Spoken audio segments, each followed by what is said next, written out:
May pangarap ka ba? Ano ang pangarap mo sa buhay? Ano yung ginagawa mo ngayon? Yung ginagawa mo ba ngayon ay may garantiya na makakamit mo ang mga pangarap mo sa buhay? Kaibigan, isang beses ka lang mabubuhay dito sa mundo. At ang mga pangarap mo, hindi mangyayari yan kung hindi ka kikilos. Kapag ka ang pangarap ay hindi nakamit, ikaw ay nabibilang sa mga talunan, sa mga hanggang wishful thinking lang. Alam mo ba yung tinatawag na wishful thinking? Yung nangangarap ka lang ng gising, wala kang aksyon. Kapag ka ang pangarap hindi ginagawa para makamit ang pangarap, ibig sabihin wala talaga sa puso mo ang iyong pangarap.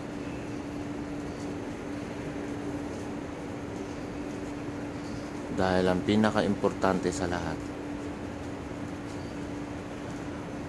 ay yung inaaksyonan ng pangarap. Meron ka mga pangarap, hindi ito agad-agad na nangyayari.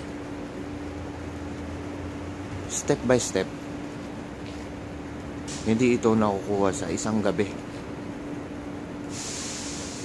Step by step. Magsimula ka sa maliit,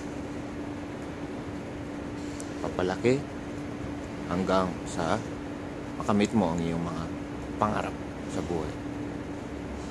Huwag kang mangarap ng maliit, pangarapin mo malaki. Gaya nga ng kasabihan, shoot for the moon. Dahil pag hindi mo natamaan yung moon, at least you will land on the stars. Ano ang kailangan mo? Kailangan mo ng opportunity para makamit mo yung mga pangarap mo. Pero paano ba nare-recognize ng tao ang opportunity? Karamihan sa mga tao, saka lang nila nare-recognize ang opportunity kapag ka ito'y nakalipas na. Madali lang yun. Madali lang yun. Diba? Yung opportunity dumaan,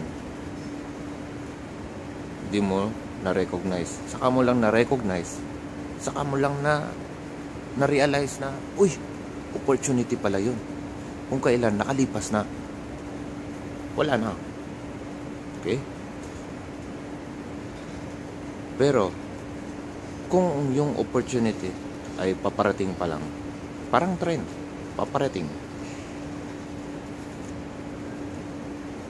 When you recognize the opportunity na paparating, that's a different matter. Iba yung opportunity na na-recognize mo kung kailan lumipas na, kaysa yung opportunity na paparating pa lang. Okay? Know more about opportunity. Bakit mo kailangan ng opportunity? Importante, opportunity, kailangan nasa opportunity ka. Kung nasa trabaho ka ngayon, opportunity yan. Pero kailangan itanim mo sa isip mo na you don't have to stay forever there. Hindi ka kailangan magstay dyan, magtagal dyan. Bakit? Because you have to be more to reach your potentials. Hindi lang yan ang magagawa mo sa mundo. Kung driver ka, hindi lang pagiging driver ang pwede mong gawin sa buong buhay mo. Kung katulong ka, hindi lang pagiging katulong ang magagawa mo sa buong buhay mo. Marami kang magagawa sa mundo. paano mo magagawa? Kailangan, you have to first learn to recognize opportunities.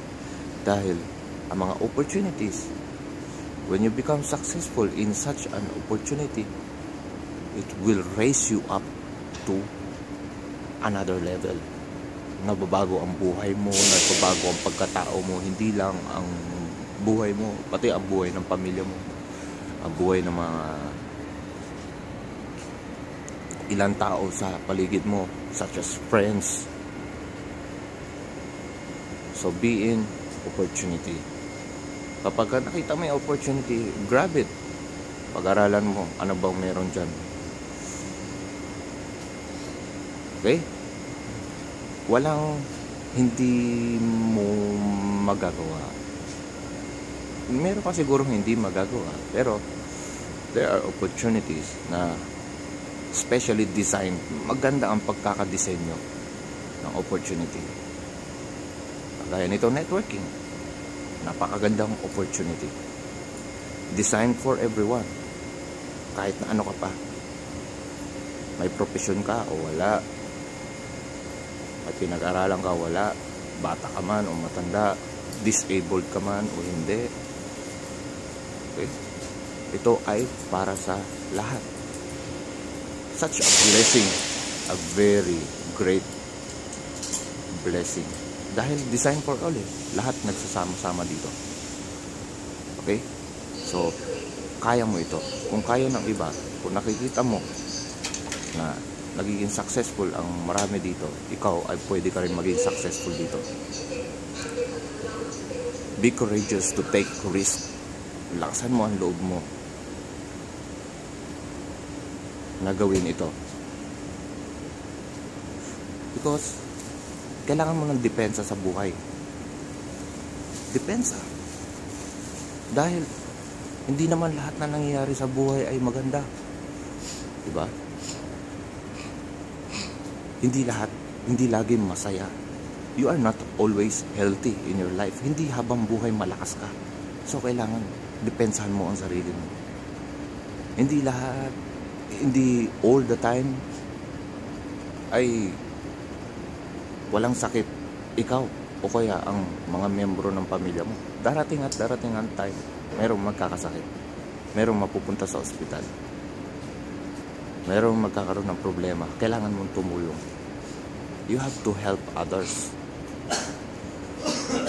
Hindi kailangan na mabuhay ka lang mag-isa sa mundo. Diba? Tama eh. So, that's all for today. Magkita tayo sa mga susunod na videos. Ako si KD. God bless.